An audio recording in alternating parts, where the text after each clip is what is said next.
معزز سامعین کرام، السلام علیکم ورحمۃ اللہ وبرکاتہ۔ آج ہم یہاں پر موجود ہیں تو اس کی ایک بہت بڑی وجہ ہے کہ ہم یہاں پر اسلامی تہوار جس کا نام عید الاضحیٰ ہے وہ منانے کے لیے یہاں پر آئے ہیں۔ اللہ رب العزت نے مسلمانوں کو دو تہوار عطا فرمائے ہیں، ایک کا نام عید الفطر ہے اور ایک کا نام عید الاضحیٰ ہے۔ یہاں پر یہ سوال ہوتا ہے کہ آیا یہ جو اسلامی تہوار ہم مناتے ہیں یہ بھی باقی مذاہب کی طرح، ادیان عالم کی طرح، اقوام عالم کی طرح صرف اور صرف تہوار ہیں، یا یہ ان کے اندر فرق ہے؟ تو اس کا جواب یہ ہے کہ یہ دیگر اقوام عالم اور ادیان عالم کی طرح صرف تہوار نہیں ہے، بلکہ یہ اللہ رب العزت کی طرف سے مسلمانوں کے لیے بہت بڑے تحفے ہیں۔ ان تہواروں کے اندر مسلمان کا خوشی منانا یہ بھی عبادت ہے کہ اگر کوئی مسلمان بندہ ان دنوں کے اندر خوش ہوتا ہے تو اس کا خوش ہو جانا بھی اللہ کے نزدیک عبادت بن جاتا ہے۔ کہ جو مسلمان بندہ ہے وہ ان دنوں کے اندر اللہ کی بارگاہ میں آتا ہے، آ کر اللہ کا شکر ادا کرتا ہے کہ اللہ ہم تیرا شکر ادا کرتے ہیں کیونکہ یہ خوشی کا دن تو نے ہی ہمیں عطا کیا ہے، تیرے سوا ہمیں عطا کرنے والا اور کوئی نہیں ہے، تو لہذا ہم تیرا شکر ادا کرنے کے لیے آج یہاں پر حاضر ہوئے ہیں۔ انسان اللہ کا شکر کس طرح ادا کرتا ہے کہ انسان کسی وقت کے اندر بھی اپنے رب کو بھولتا نہیں ہے، نہ تو خوشی کے اندر اور نہ ہی غم کے اندر،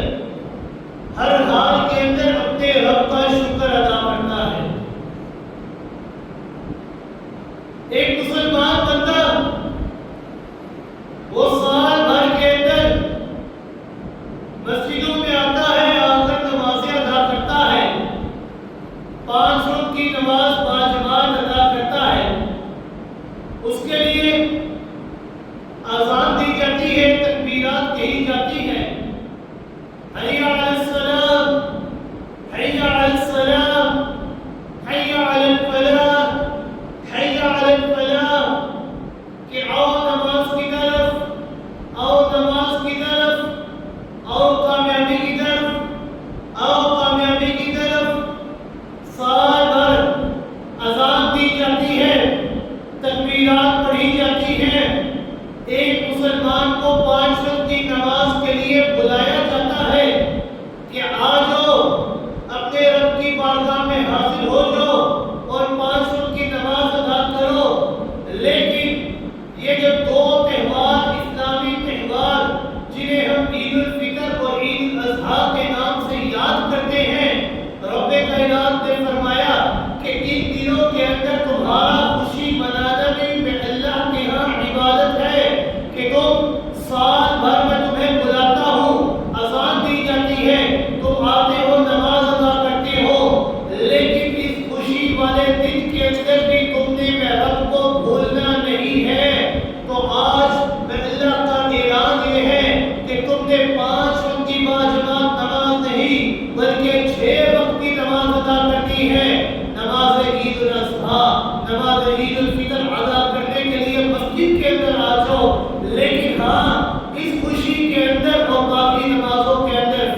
یہ ہوگا کہ ان نمازوں کے لیے آذان اور تکبیرات دی جاتی تھی، لیکن اس خوشی کے اندر تم نے اللہ کو بولنا نہیں ہے، تم نے بنا آذان کے اور بنا تکبیرات کے میں اللہ کی بارگاہ میں حاضر ہونا ہے اور آخر میں اللہ کا شکر ادا کرنا۔ ان نمازوں کے لیے آذان نہیں دی جاتی، ان نمازوں کے لیے تکبیرات نہیں پڑھی جاتی، لہذا انسان کے اوپر یہ ذمہ داری عائد ہوتی ہے کہ ایک مسلمان بندہ کہ جس کا اس دن کے اندر خوشی منانا بھی اللہ کے ہاں عبادت ہے، تو وہ اس خوشی والے دن کے اندر بھی اپنے رب کو بھولے نہ، بلکہ اپنے رب کی بارگاہ میں آئے، آ کر اپنے رب کا شکر ادا کرے کہ اللہ یہ خوشی والا دن ہمیں عطا کرنے والا بھی تو ہے اور تیرے سوا کوئی نہیں ہے۔ یہ جو ہم عید الاضحیٰ ادا کرنے کے لیے مسجدوں میں تشریف لاتے ہیں، یہ عید الاضحیٰ کا ایک بہت بڑا تاریخی پس منظر ہے۔ حضرت ابراہیم خلیل اللہ علیہ السلام جو کہ اللہ رب العزت کے نہایت ہی برگزیدہ اولو العزم اور بڑے ہی بلند مقام والے پیغمبر ہیں، جنہیں اللہ رب العزت نے اپنا خلیل ہونے کا لقب عطا فرمایا۔ جیسا کہ جمعہ المبارک کے اندر میں نے آپ کو بتلایا تھا کہ حضرت ابراہیم خلیل اللہ علیہ السلام نے اللہ کی توحید کی خاطر بڑی بڑی آزمائشیں، بڑی بڑی تکلیفیں، بڑی بڑی مصیبتیں برداشت کی، قوم والوں نے ستایا، مارا، دھمکیاں دی، آگ کے اندر ڈالا گیا، لیکن یہ ساری تکلیفیں انہوں نے برداشت کی، قوم نے تو آزمایا لیکن ساتھ ہی ساتھ خود رب کائنات نے بھی ان کو آزمایا کہ آیا یہ میرا خلیل میرے امتحان کے اندر کامیاب ہوتا ہے یا نہیں ہوتا۔ حضرت ابراہیم خلیل اللہ علیہ السلام نے اللہ کی توحید کی خاطر، وحدانیت کی خاطر اپنے گھر بار کو چھوڑ دیا، رشتے ناتوں کو چھوڑ دیا، دوست احباب کو چھوڑ دیا، آپ کے اندر داخل ہونا اپنے لیے پسند کر لیا، اپنے وطن کو چھوڑ دیا، بادشاہ وقت نمرود کے سامنے کھڑے ہو کے علن اعلان توحید کا دعویٰ کر دیا، لیکن کسی چیز سے نہ ڈرے، صرف اس بات کا دل کے اندر خیال تھا کہ کہیں جو اللہ نے میرے ذمے پیغام رسالت لگایا ہے، کہیں اس پیغام رسالت کے بیان میں مجھ سے کوئی خلل نہ ہو جائے، مجھ سے کوئی کمی نہ رہ جائے، ہر رات ہر وقت اللہ کی توحید، اللہ کی وحدانیت کو لوگوں تک پہنچاتے ہیں۔ قلم اور ہاتھ ہے، کوئی ساتھ دینے والا نہیں تھا، لیکن پھر بھی کسی کی فکر نہیں کی، بلکہ اللہ کا پیغام یہ لوگوں تک بالکل حق سچ پہنچایا۔ اللہ کے اولو العزم پیغمبر ہیں جنہیں اللہ رب العزت نے اپنا خلیل بنایا، وَاتَّخَذَ اللَّهُ إِبْرَاهِيمَ خَلِيلًا، کہ اللہ نے ابراہیم کو اپنا خلیل، اپنا محبوب، اپنا دوست بنا دیا ہے۔ اللہ کے اولو العزم پیغمبر ہیں، خلیل اللہ علیہ السلام ہیں، بڑھاپے کی حالت کو پہنچ چکے ہیں، لیکن اولاد کی نعمت سے محروم تھے۔ انہوں نے اللہ کے حضور اولاد کے لیے درخواست کی، اللہ رب العزت کو ان کی یہ درخواست اس قدر پسند آئی کہ رب کائنات نے قرآن مقدس کا حصہ بنا دیا۔ رب کائنات نے فرمایا سورہ صافات 23واں سپارہ آیت نمبر 100، رب کائنات نے فرمایا رب هب لي من الصالحین، کہتے ابراہیم خلیل اللہ علیہ السلام اپنے رب کے سامنے دعائیں کرتے ہیں کہ اے میرے اللہ، اے میرے پالنہار، مجھے نیک اور صالح اولاد عطا فرما۔ سیدنا ابراہیم خلیل اللہ علیہ السلام کی عمر مبارک اگر کم سے کم روایت پر بھی یقین کر لیں تو اس وقت بھی سیدنا ابراہیم خلیل اللہ علیہ السلام کی عمر 86 سال،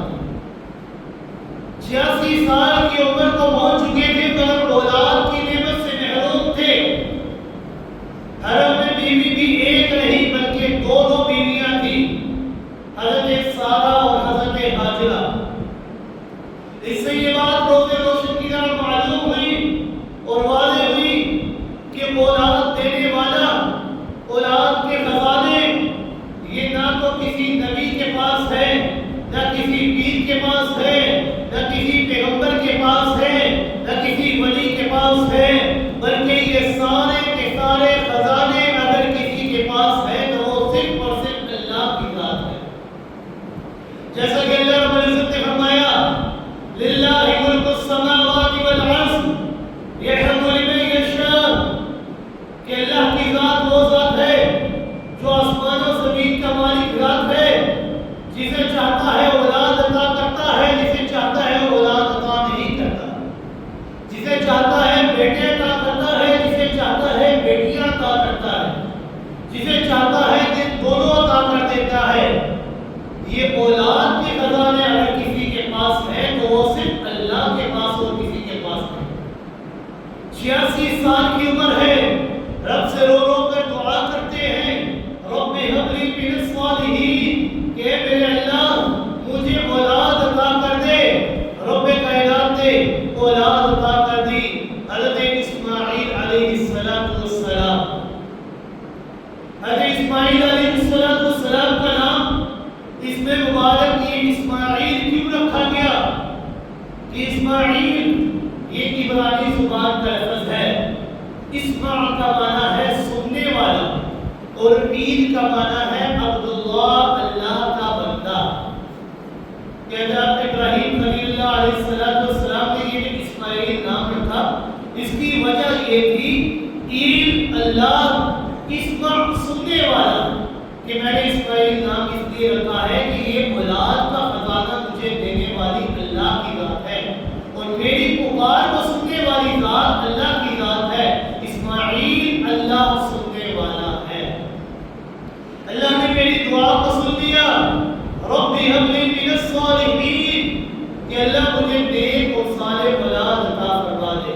مجھے بردبار اولاد عطا فرما دے، مجھے بڑے علم والی اولاد عطا فرما دے۔ اللہ رب العزت نے حضرت ابراہیم خلیل اللہ علیہ السلام کو حضرت اسماعیل علیہ السلام جیسی بردبار اور نیک اور صالح اولاد عطا فرما دے۔ حضرت ابراہیم خلیل اللہ علیہ السلام یہ اللہ رب العزت کے بڑے ہی برگزیدہ اور اولوالعزم پیغمبر تھے۔ اللہ رب العزت نے ان کو بہت بار آزمایا، بڑی بڑی آزمائشوں سے ان کو گزارا، لیکن حضرت ابراہیم خلیل اللہ علیہ السلام ہر امتحان کے اندر کامیاب ہوئے، ہر امتحان کے اندر 100 میں سے 100 نمبر لیے۔ یاد رکھیے گا کہ اللہ رب العزت کا اپنے مقرب اور اپنے برگزیدہ بندوں کے ساتھ معاملات وہ نہیں ہوتے جو عام بندوں کے ساتھ ہوتے ہیں، بلکہ اپنے برگزیدہ اور مقرب اور پیارے بندوں کے ساتھ اللہ رب العزت کا معاملات دوسرے ہوتے ہیں کہ اللہ رب العزت انہیں امتحانات اور آزمائشوں کی سخت سے سخت منزلوں سے گزارتے ہیں، ایک کے بعد دوسری آزمائش کے اندر مبتلا کر دیتے ہیں، قدم بقدم مشکلات کو ان کو سامنا کرنا پڑتا ہے۔ خود امام الانبیاء جناب محمد رسول اللہ صلی اللہ علیہ وسلم نے فرمایا کہ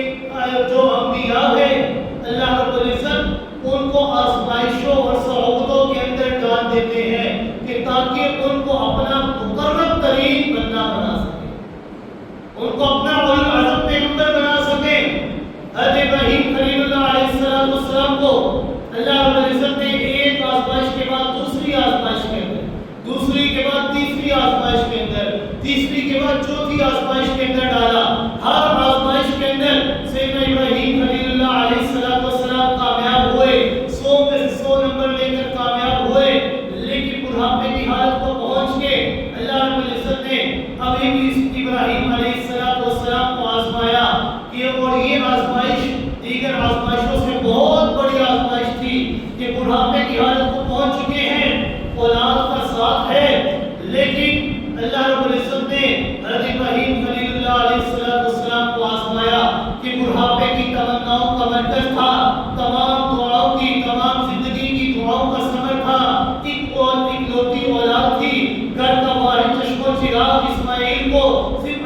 حکم کی تعمیل میں ایک بیابہ گیا میدان کے اندر تنہا چھوڑ کر آگے اور پیچھے مڑ کر بھی نہیں دیکھا کہ کہیں باپ کی جو شفقت ہے وہ بیدار ہو جائے اور اللہ کے حکم کے اندر ذرا کسی بھی دیری ہو جائے، ذرا سی لغزش آ جائے، بلکہ اللہ کے حکم کی تابع داری کرتے ہوئے ان کو ایک سنسان اور بیابہ میدان میں چھوڑ کر آگے۔ لیکن جب اسماعیل علیہ السلام جوانی چڑھتے ہیں، تھوڑا سا بڑے ہوتے ہیں، اللہ رب العزت نے حضرت ابراہیم خلیل اللہ علیہ السلام کو اور آزمایا۔ کہتے ابراہیم خلیل اللہ علیہ السلام ماضی کے امتحانوں کے اندر سرخرو ہو گئے، ماضی کی کٹھن منزلیں انہوں نے عبور کرنے کے بعد اب ایک اور امتحان کی اللہ نے تیاری فرمائی کہ آزمائش کا ایک دریا سامنے ہے، اور یہ امتحان اور یہ آزمائش ماضی کے تمام امتحانوں اور آزمائشوں سے بہت بڑی آزمائش تھی۔ حضرت ابراہیم خلیل اللہ علیہ السلام نے 3 راتیں لگاتار، 1 رات نہیں، 2 رات نہیں، 3 راتیں لگاتار مسلسل خواب دیکھتے ہیں۔ کیا خواب دیکھتے ہیں؟ کہ میں حضرت اسماعیل علیہ السلام جو کہ ایک لوتی اولاد ہے، بڑھاپے کا سہارا ہے، میں اپنی ایک لوتی اولاد کی گردن پہ چھری چلا رہا ہوں، حضرت اسماعیل علیہ السلام کو ذبح کر رہا ہوں۔ صاحب مدارک لکھتا ہے وَرُعْيَ الْأَنْبِيَاءِ وَحْيٌ كَالْوَحْيِ فِي الْيَقْظَةِ، کہ جو انبیاء کا خواب ہوتا ہے نا وہ بھی اللہ کی طرف سے وحی ہوا کرتا ہے۔ جس طرح انبیاء دن کے اندر وحی ان کے اوپر نازل ہوتی ہے، جو انبیاء کے خواب ہوا کرتے ہیں وہ بھی وحی کا درجہ رکھا کرتے ہیں۔ اس لیے سیدنا ابراہیم خلیل اللہ علیہ السلام نے اپنے خواب کی کوئی تعبیر نہ کی، اپنے خواب کو ٹالنے کے لیے کوئی تدبیر نہیں کی، بلکہ فوراً رضا اور تسلیم کا پیکر بن کے، فرما برداری کا مجسمہ بن کے کہ میں اللہ کے حکم کو پورا کر دوں۔ وہ چاہتے تھے کہ اللہ کا حکم پہلی فرصت کے اندر پورا کر دیا جائے، جلد از جلد تعبیر کرے، مگر چونکہ یہ معاملہ یک طرفہ نہیں تھا، حضرت ابراہیم خلیل اللہ علیہ السلام کا صرف اپنی طرف سے نہیں تھا، یہ معاملہ ان کا صرف اپنی ذات کے ساتھ وابستہ نہیں تھا، بلکہ معاملہ یہ 2 طرفہ تھا۔ بیٹا اسماعیل بھی امتحان کے اندر شامل تھا، باقی امتحانات کے اندر حضرت ابراہیم تنہا تھے، آگ کے اندر ڈالا گیا تنہا تھے،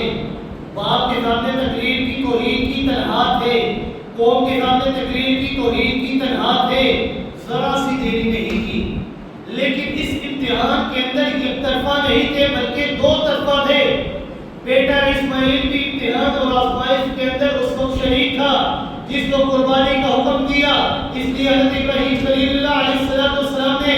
اپنے بیٹے کے سامنے اپنا خواب بیان فرمایا۔ اللہ رب العزت نے قرآن مقدس کے اندر ارشاد فرمایا سورہ صافات آیت نمبر 102 کے اندر فلما بلغ معه السعي قال يا بني إني أرى في المنام أني أذبحك فانظر ماذا ترى قال يا أبت افعل ما تؤمر ستجدني إن شاء الله من الصابرين۔ کہ اسماعیل علیہ السلام کے سامنے جب ابراہیم خلیل اللہ علیہ السلام نے اپنا خواب پیش کیا اور وہ اسماعیل کہ جو جب بچپن کی حالت میں تھے، پیدا ہوئے ایک سنسان و بیاباں میدان میں تنہا چھوڑ کر آگے، لیکن جب وہ اسماعیل پروان چڑھ کے جوانی کو پہنچے، بڑھاپے کا ساتھی بن کے، حضرت اسماعیل علیہ السلام سے فرمایا کہ اے میرے بیٹے یا بنیا انی ارى فی المنام، کہ میں اپنے خواب کے اندر دیکھ رہا ہوں کہ میں آپ کی گردن پہ چھری چلا رہا ہوں، فانظر ماذا ترى، لہذا آپ مجھے بتائیے کہ آپ کی رائے کیا ہے، آپ کیا چاہتے ہیں، آپ کی مرضی کیا ہے۔ حضرت اسماعیل علیہ السلام جن کو لیے اللہ رب العزت نے حضرت ابراہیم خلیل اللہ علیہ السلام نے اللہ سے رو رو کر دعائیں مانگی تھی، اللہ سے رو رو کر اولاد مانگی تھی، رب هب لي من الصالحین، اے اللہ میں برا ہو چکا ہوں، میری کمر جھک چکی ہے، میں کمزور ہو چکا ہوں، مجھے میری اولاد عطا کر دے جو میری اعلان توحید کے اندر میرا ساتھی بن جائے۔ حضرت اسماعیل علیہ السلام نے فرمایا یا ابت افعل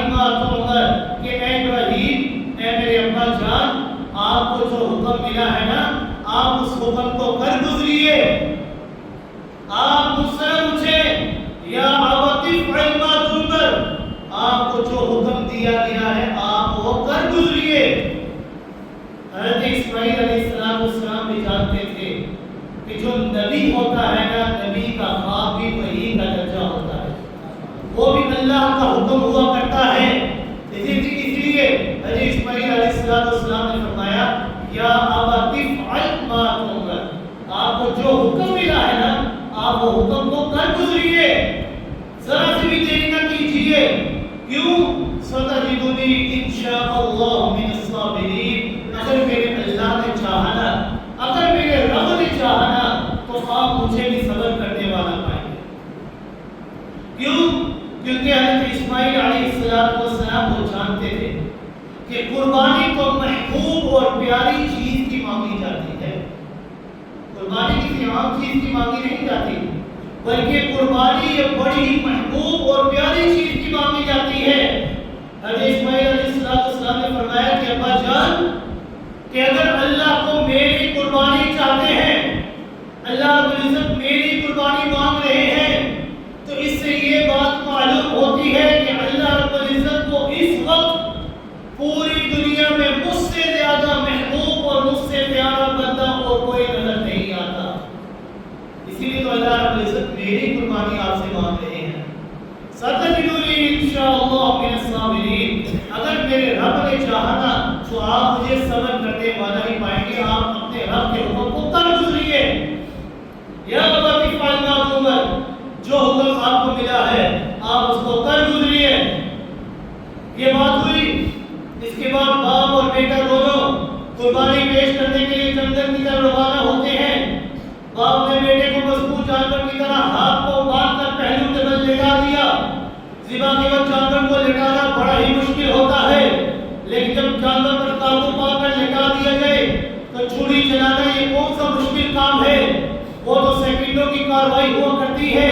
لیکن اللہ رب العزت نے فرمایا فلما اسلما وتلہ للجبین، جب باپ بیٹا دونوں رضا اور تسلیم کر کے بن چکے، رضا اور تسلیم کو اختیار کر لیا، دونوں نے ہماری بات کو تسلیم کر لیا، ہمارے حکم کو مان لیا، باپ نے بیٹے کو پہلو کے بل لٹا دیا، ابراہیم ذبح کرنے کے لیے تیار ہو گئے، اسماعیل علیہ السلام ذبح ہونے کے لیے تیار ہو گئے۔ چھری کا کام ہے چلنا، چھری کا کام ہے کاٹنا، چھری چل نہیں رہی، چھری کاٹ نہیں رہی، باپ کاٹنے کے لیے تیار، بیٹا کرنے کے لیے تیار، ابراہیم ذبح کرنے کے لیے تیار، اسماعیل ذبح ہونے کے لیے تیار، لیکن چھری کا کام بھی ہے کاٹنا، لیکن چھری چل نہیں رہی۔ رب کائنات نے فرمایا کہ ہم نے ابراہیم کو صدا لگائی اور فرمایا قد صدقت الرؤیا،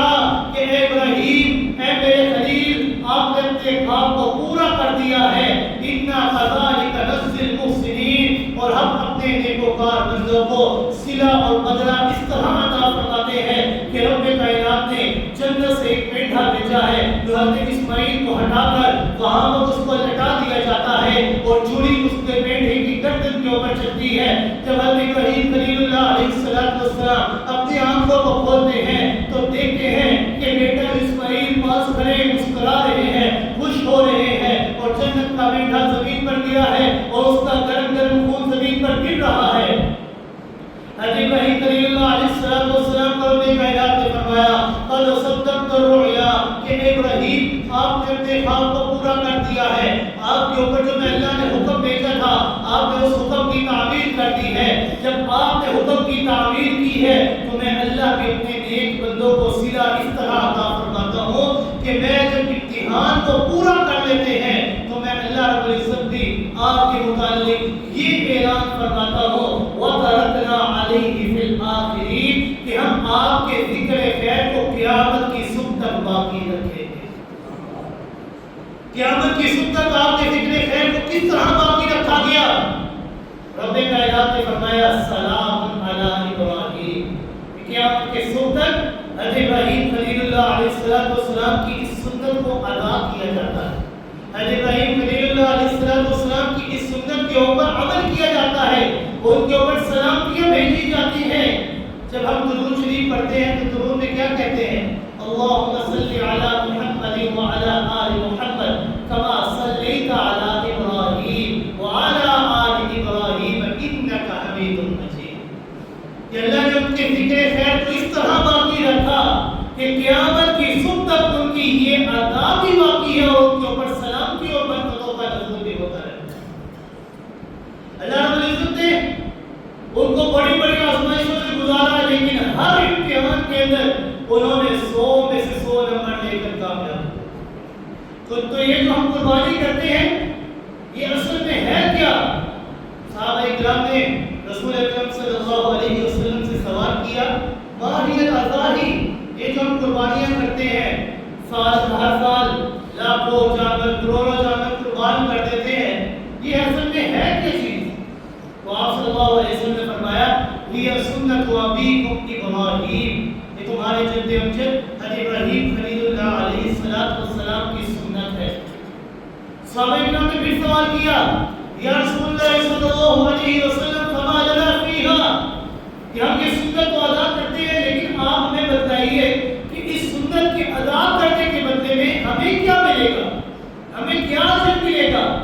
تو آپ صلی اللہ علیہ وسلم نے فرمایا بکل شعرۃ حسنہ، کہ جو جانور تم قربان کرو گے ہر جانور کے وجود کے اوپر جتنے بال ہیں نا، ہر بال کے بدلے میں اللہ رب العزت تمہارے نامۂ اعمال میں ایک ایک نیکی ڈال دے گا، ہر بال کے بدلے میں ایک ایک نیکی۔ صرف اتنا ہی نہیں، رب کائنات نے فرمایا وَإِنَّ اللَّهَ لَيَعْطِي، کہ جانور کا جو خون ہے نا وہ زمین پر بعد میں گرتا ہے، اللہ رب العزت اس خون کو زمین پر بعد میں گراتے ہیں، پہلے اللہ رب العزت اس قربانی کو اپنے ہاں شرف قبولیت عطا فرماتے ہیں۔ لہذا انسان یہ جو قربانی کریں گے اس کے لیے اپنی نیت بالکل خالص ہونی چاہیے، کیونکہ آپ جتنے سے بڑا نیک عمل بھی کر لیں، اگر نیت خالص نہیں ہوگی تو وہ نیک عمل اللہ کی بارگاہ میں قبول نہیں ہوگا۔ رسول اکرم صلی اللہ علیہ وسلم نے فرمایا انما الاعمال بالنیات، اعمال کا دار و مدار نیتوں کے اوپر منحصر ہے،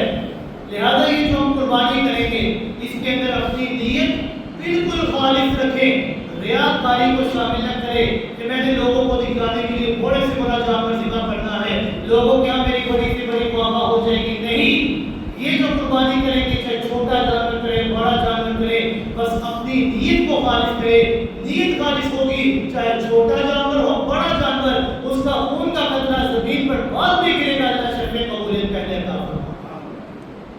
اللہ رب العزت سے دعا ہے کہ اللہ